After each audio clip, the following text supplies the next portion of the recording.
Capítulo 9. Os aliados invadem a Itália. Antes de El Alamein, nunca tivemos uma vitória.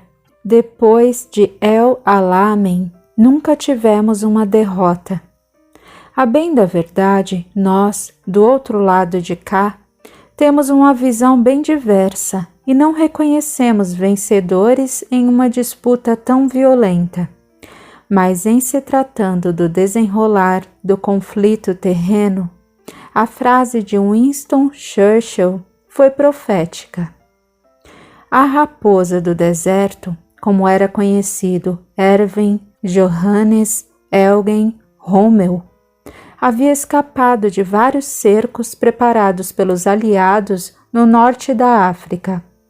A RAF havia destruído o carregamento de combustível que o Reich enviara para os blindados atravessarem para a Líbia. Quando pensaram que haviam pegado Rommel em uma emboscada perfeita pela retaguarda, a sorte veio novamente ajudar a raposa. Os blindados do general britânico Briggs, desprovidos de combustível, foram obrigados a deter a marcha, o que frustrou os planos de cerco. Ao mesmo tempo, desencadeou-se em toda a frente uma chuva torrencial que durou a noite inteira. Em algumas horas, o deserto se transformou em um lodaçal intransitável. As rotas praticamente desapareceram, transformando-se em verdadeiros charcos, onde se atolaram milhares de caminhões, automóveis e tanques das forças britânicas. Energicamente, os oficiais percorriam as colunas, ordenando aos garotos que tirassem os veículos do pântano, onde estavam presos até o piso. Os rapazes, exauridos, encharcados e cobertos de lama, que só permitiam ver seus olhos, tudo fizeram para ir ao encalço de Rommel. Mas o sacrifício foi em vão. A velha raposa escaparia outra vez. Depois desse golpe de sorte, foi a vez da audácia insana. Rommel ordenou a seus comandados que continuassem a seguir para a Líbia, mesmo que debaixo de bombardeio da RAF. Muitos de seus veículos foram abatidos pelos aviões e vários de seus homens tombados pelas rajadas de metralhadoras da Força Aérea Britânica. As forças americanas e britânicas acabavam de desembarcar no Marrocos e na Argélia. A Afrika Korps ficava, a partir deste momento, entre dois fogos. O gigantesco cerco começava a se fechar. Porém, o que parecia impossível aconteceu. Eles alcançaram a Líbia. As forças do eixo prosseguiram em sua caótica retirada para o oeste. Rommel já tinha consciência da superioridade esmagadora das forças aliadas e sabia que qualquer tentativa de luta seria uma derrota catastrófica, com o sacrifício de seus homens, isto é, do que sobrara deles. Dessa forma, ao terminar a evacuação da costa africana, no mesmo ponto onde, 2 anos antes, Rommel havia iniciado sua marcha triunfal para o Egito, acontecia naquele 19 de novembro de 1942 o oposto. Suas forças batiam em retirada, vencidas e dizimadas. Do antes poderoso Afrika Korps, restavam somente 15.000 exauridos soldados, dos quais apenas 5.000 estavam armados. Dos 371 tanques que haviam combatido em El Alamein, só restavam 35, em péssimo estado. Das centenas de peças de artilharia e antitanques, apenas alguns gastos canhões. O combustível estava praticamente esgotado. e as reservas de 600 toneladas em depósitos situados a centenas de quilômetros na retaguarda.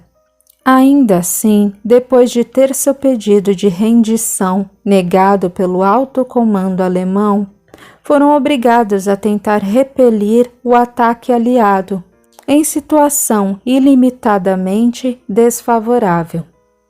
Finalmente, após lutar até o fim, como diziam seus comandantes, em 13 de maio de 1943, o Afrika Korps depôs suas armas, sem munição, e se rendeu aos aliados, acabando assim a campanha no norte da África. Os soviéticos resistiam bravamente no fronte leste. Os americanos, dotados de patriotismo descomunal, tentavam com relativo êxito deter o avanço japonês no Pacífico.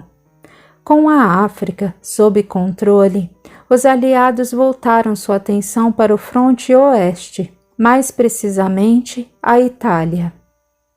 Menos de um mês depois de os alemães se renderem na Tunísia, as tropas desembarcaram na Sicília. A intenção era diminuir a pressão sobre a Rússia e causar a queda do regime fascista e, em consequência, do aliado alemão. Nasceu então a Operação Husky. Primeiramente, houve o trágico ataque aéreo, que era a tentativa de desestruturar, enfraquecer e desestabilizar o oponente. A infantaria já se preparava para invadir a ilha, quando um acontecimento fez com que os aliados dizimassem aliados. Era sabido que 2.000 paraquedistas saltariam nas praias da Sicília naquela noite de 11 de junho de 1943. A ordem era para que os artilheiros lá embaixo não disparassem seu fogo antiaéreo em hipótese alguma. Os primeiros aviões começaram a sobrevoar a costa da ilha, onde havia grande concentração de barcos de guerra aliados. Os rapazes, que deveriam reforçar a infantaria, ajustaram as correagens, conferiram suas armas. Lá embaixo, canhões e metralhadoras antiaéreas apontaram para o céu, pois minutos antes uma esquadrilha alemã havia atacado uma ponte, provocando reação instantânea e maciça dos artilheiros. Ao chegarmos à costa da Sicília, tivemos mais uma de nossas tristes e tão usuais visões. Uma frota gigantesca, ancorada a poucos metros da praia, aguardava reforço vindo do ar. A bordo, as infantarias britânica e alemã, reforçadas por soldados canadenses, e uma pequena representação da França Livre. Esperavam a ordem de combate, tensas. Os artilheiros, apostos com seus canhões e metralhadoras antiaéreas, eram o retrato da tensão e do ser humano levado ao limite. Aqueles garotos deveriam estar usando lápis e cadernos. Poderiam estar segurando a mão das namoradas ou ainda tocando instrumentos musicais. Mas não. Aqueles belos rapazes, na fronteira entre o medo, a dor e o dever, longe das escolas, famílias e amadas, portavam instrumentos perigosos, pesados, mortais. Nós nos aproximamos dos soldados. Sabíamos que muitos deles estavam há pouco tempo de deixar a crosta, e mesmo do lado em que estávamos, era penoso assistir a corpos tão jovens serem destroçados e espíritos dotados de tantos sonhos saírem deles da mesma forma. Portanto, fizemos juntos uma oração sincera para fortalecer nosso padrão vibratório, que vez ou outra, diante de tanta barbárie, caía vertiginosamente. Todos os meninos vestiam o mesmo tom de verde e tinham uma cabeça raspada, coberta por um capacete arredondado que nada valia diante de um projétil disparado pelos fuzis e metralhadoras dos oponentes, e que amarrada ao queixo dava a eles aparências idênticas. Porém, o mais espantosamente parecido era o estado de espírito dos jovens aliados. A posição em nada diferia. Um olho fechado, o outro nem piscava. A cabeça ligeiramente tombada para a esquerda, os dedos ainda nos gatilhos ou disparadores. Acima, os aviões aliados continuavam sua aproximação tranquila.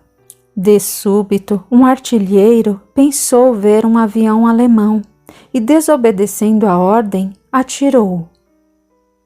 Instantaneamente, como uma orquestra macabra diante da batuta de um maestro enlouquecido, as baterias se uniram ao primeiro disparo e incendiaram o céu de maneira infernal. Diante da mortal surpresa, os aviões aliados tentaram manobrar para escapar.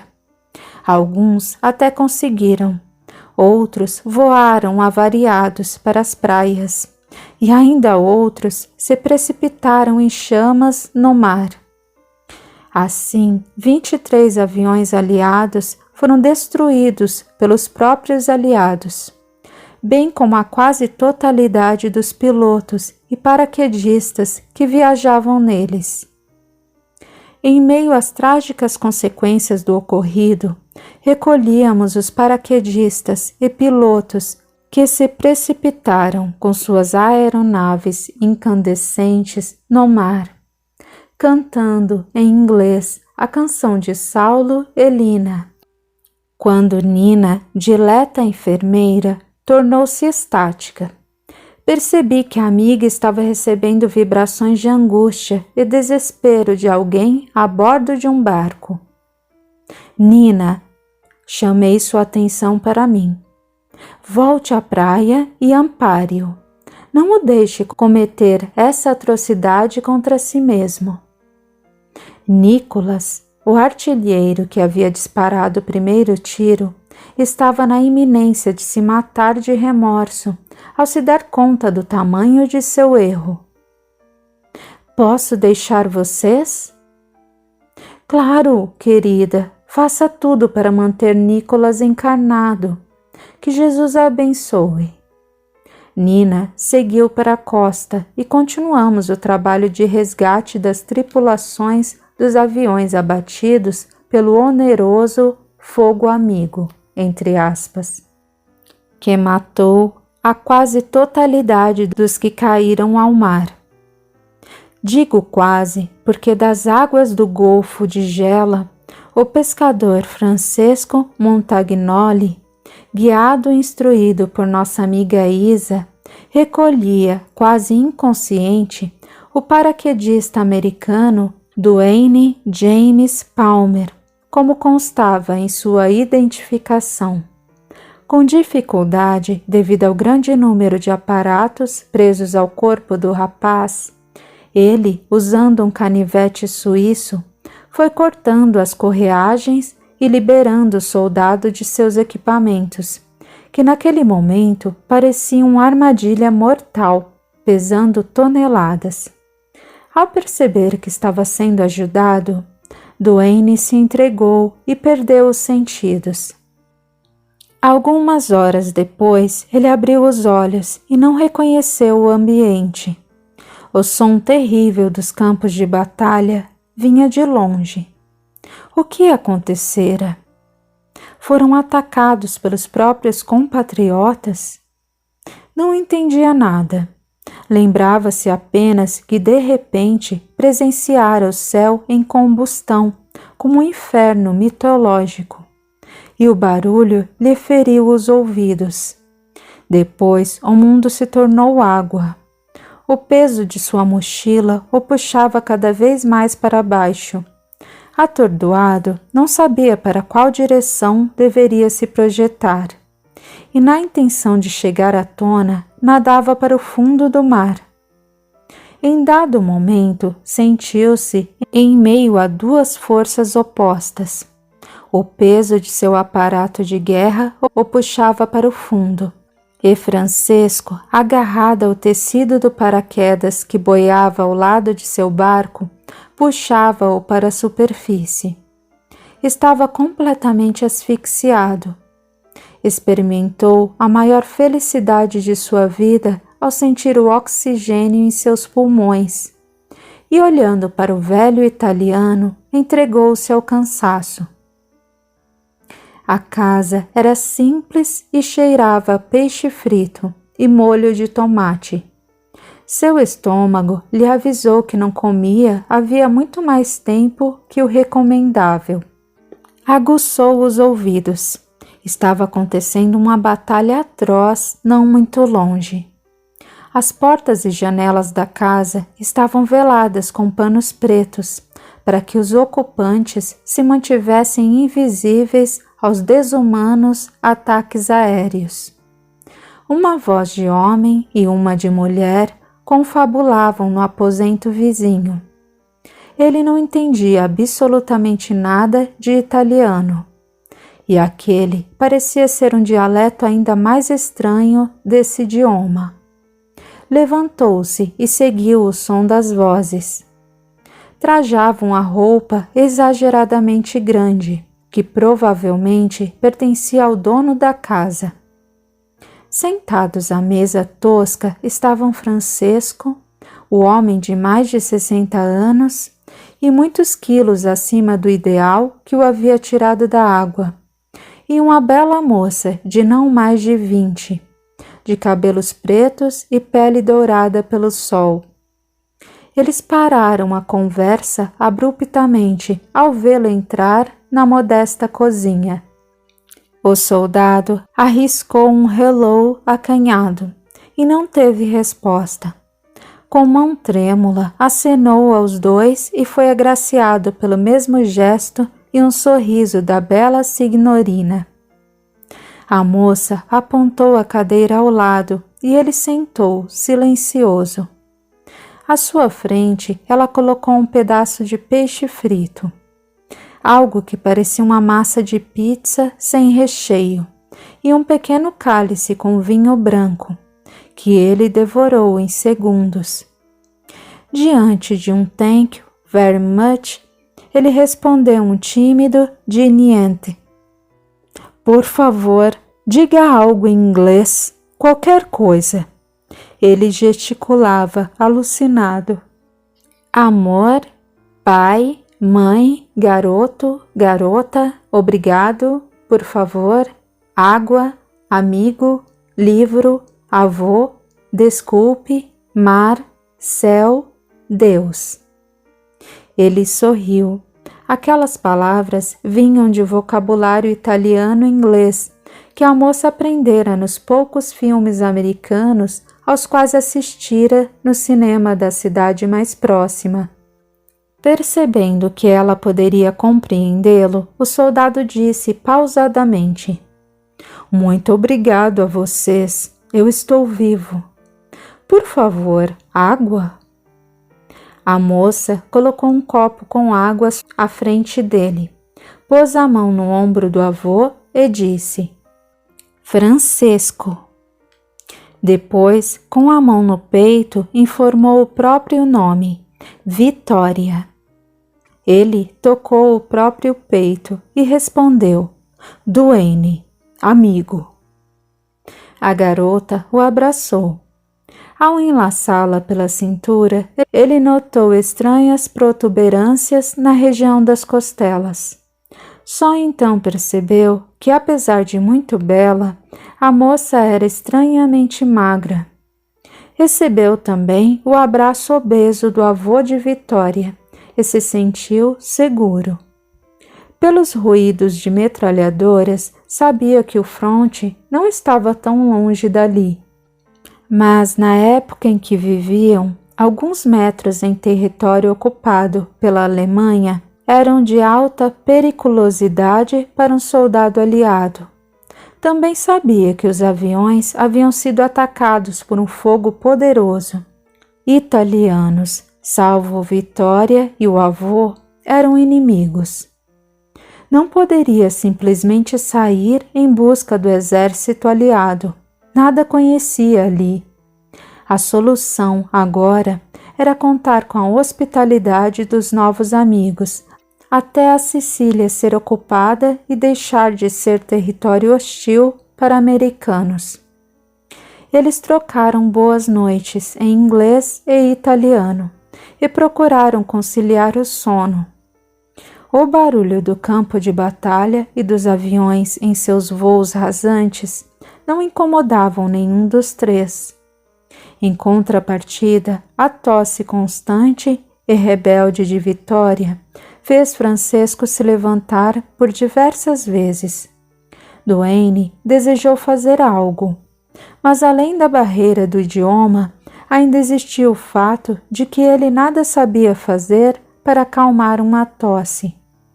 Percebeu que o avô aquecia algo para dar à neta. O cheiro de vinho no ar revelou a natureza do remédio. Por mais algum tempo, ela tossiu com aflição, e gemidos de cansaço intercalavam os arroubos sofridos. Quando enfim a moça adormeceu, os outros também o fizeram, e a explosão de uma ogiva jogada muito perto da casa não os acordou. Na manhã seguinte, Duane olhou pela janela. Certificou-se de estar em uma praia, hospedada em uma típica casa de pescador. Os escombros fumegantes, a alguns metros, denunciavam um ataque aéreo noturno. O mar estava cheio de destroços. O soldado chorou. Via desolação pela janela, enquanto sentia-se encurralado em uma praia italiana, atrás do fogo inimigo, perdido dos seus, longe de casa, incomodando aquela gente simples que a guerra desprovia ainda mais. Isa carinhosamente deitou a cabeça no ombro do tutelado. Duane, disse ela, está aqui pela permissão do alto e pelo trabalho de nós todos, que o reunimos com seus credores. Seja útil a eles e não esmoreça na tarefa a que se propôs. Usando gestos, Duane pediu para ajudar com qualquer coisa até poder voltar para junto dos seus. Usando um sarilho, apanhou água e encheu os tonéis na cozinha. Cortou a lenha e a empilhou perto do fogão. Fez uma série de reparos pela casa. E na hora da refeição, que era única, aproximadamente às 16 horas, sentou com eles para comer. Todos os dias, Francesco saía para o mar. Com a invasão da Sicília e o frenesi causados pelas batalhas, os peixes estavam cada vez mais escassos, e ele voltava com pouca pesca e muitas notícias das batalhas que ainda não haviam definido quem dominava a ilha. Os aliados avançavam de maneira irrefreável e o eixo, enfraquecido, resistia a custo. Mas ainda não era a hora de Duane deixar a segurança do lar dos Montagnoli, aos quais se afeiçoava cada vez mais, especialmente a Vittoria, cujo estado de saúde se agravava a olhos vistos. Em uma manhã de sol, o jovem americano arriscou passar pela porta da sala. O mar poluído por pedaços de carenagem guardavam nos refolhos a beleza de antes, revelada em um azul intenso. Ele desejou conhecer a Sicília antes da guerra. Deu à ilha o nome de Princesa do Mediterrâneo e prometeu a si mesmo que voltaria em tempos de paz.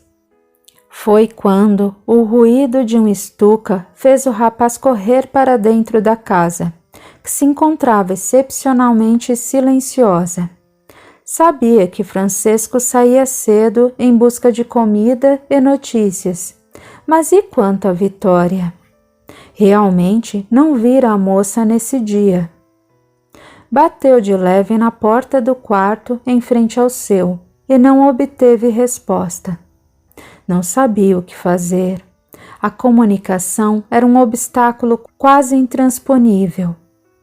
Encorajado por Isa, afastou a porta devagar e visualizou a moça no leito, coberta com a manta de lã, apesar do calor. Seu rosto brilhava como se estivesse ungido. Aproximou-se e tocou a testa da italiana, que ardia como brasa. Vitória, chamou suavemente. Inglese, ela respondeu. Americano, ele a corrigiu. Ela não ouviu, apenas pediu. Água. Ele correu à cozinha e voltou com o líquido, que ela tomou com sofreguidão. Em seguida, retirou a manta e a moça tremeu de frio. Começou a colocar compressas frias em seu rosto e a fazê-la tomar água vezes seguidas. Já passava do meio-dia quando a febre cedeu. Obrigada, inglese. Por nada, mas sou americano, disse ele, sorrindo. Desculpe.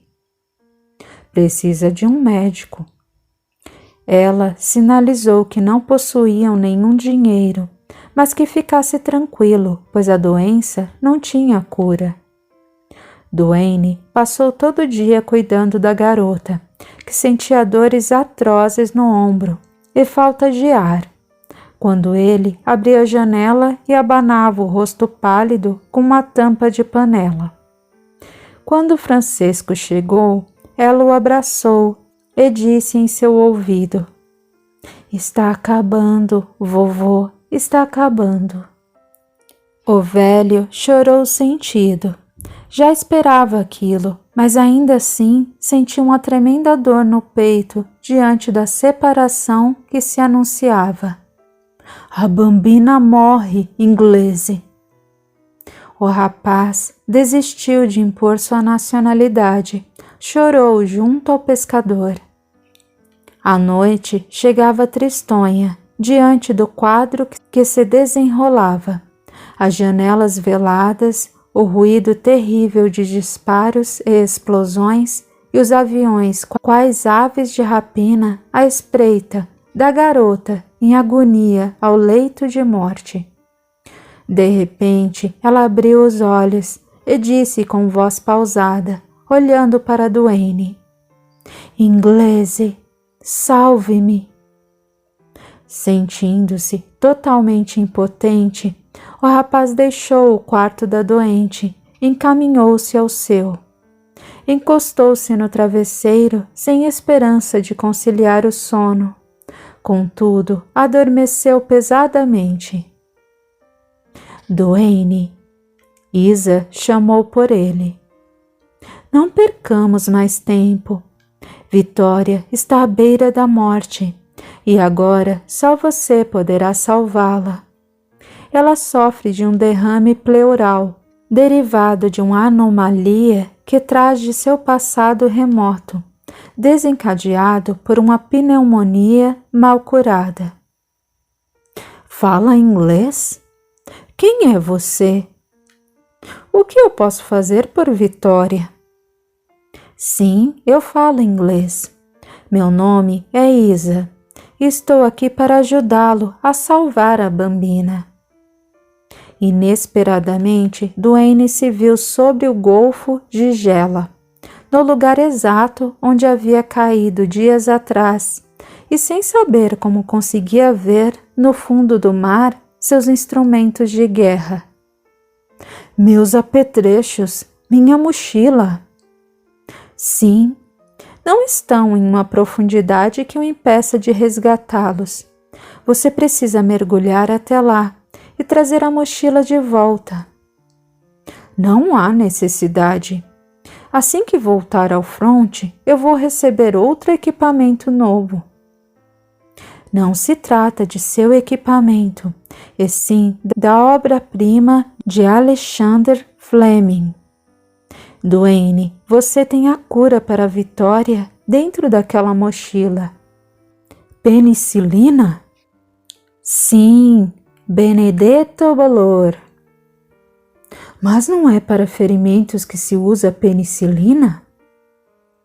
Na verdade, ela é indicada para o tratamento de infecções diversas, sejam derivadas de ferimentos, de derrames pleurais ou de qualquer outra fonte, ou mesmo como prevenção. Os soldados aliados estão se recuperando melhor dos ferimentos porque a penicilina é injetada neles logo após um grande traumatismo, que não chega a infeccionar. E Vitória tem uma infecção? Exatamente. Amanhã, bem cedo, você deve vir até este local com Francisco, mergulhar, apanhar as ampolas e seringas e aplicar uma em Vitória e a outra em Francisco. Ela não vai aguentar até o dia de amanhã. Está morrendo. Não seja incrédulo. Se você fizer o que estou sugerindo, ela viverá por muitos anos, sobreviverá a esta guerra e ainda terá muitos filhos. Mas se você não fizer isso, ela não vai passar de amanhã. Você ainda tem tempo de pegar a penicilina, aplicá-la e aguardar o efeito. Obrigado, anjo de Deus. Vou fazer exatamente o que me pede. Mas e se eu me esquecer desta conversa? Se isso acontecer, eu uso novamente a fala de Vitória para pedir socorro. Está certo, então, Cial. Que Cial que nada. Estarei com vocês o tempo todo. Abraçando fortemente o rapaz, ela o conduziu ao leito, onde, assustado, despertou.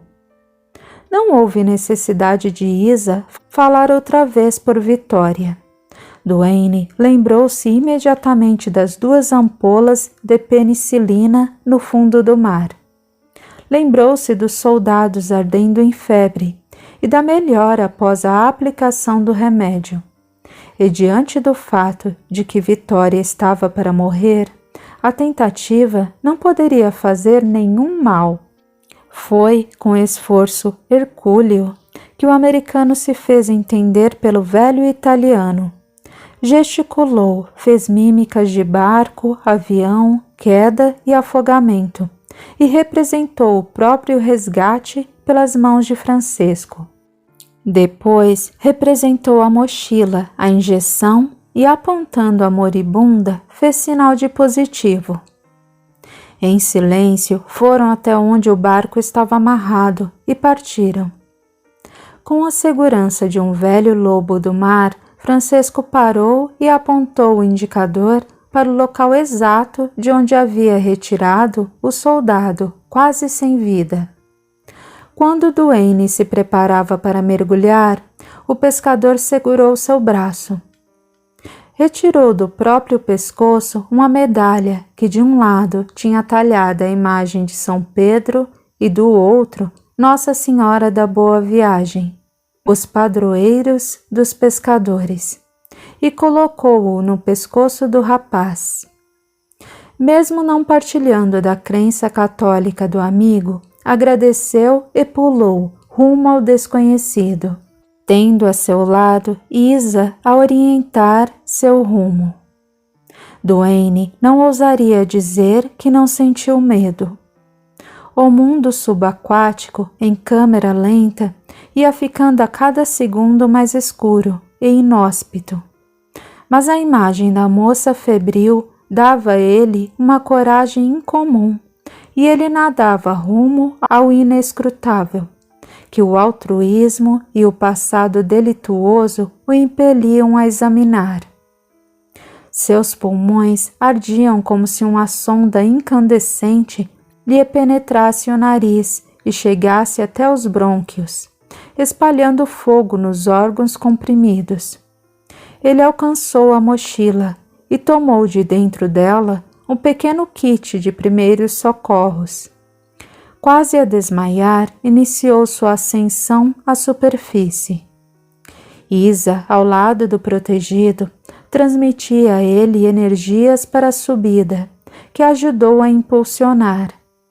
Ao chegar à tona, a respiração veio junto de um grito cavernoso e angustiado. Segurando com uma das mãos o kit e a borda do barco com a outra, ele respirou com aflição por muitos minutos, tendo Isa a tocar-lhe a fronte.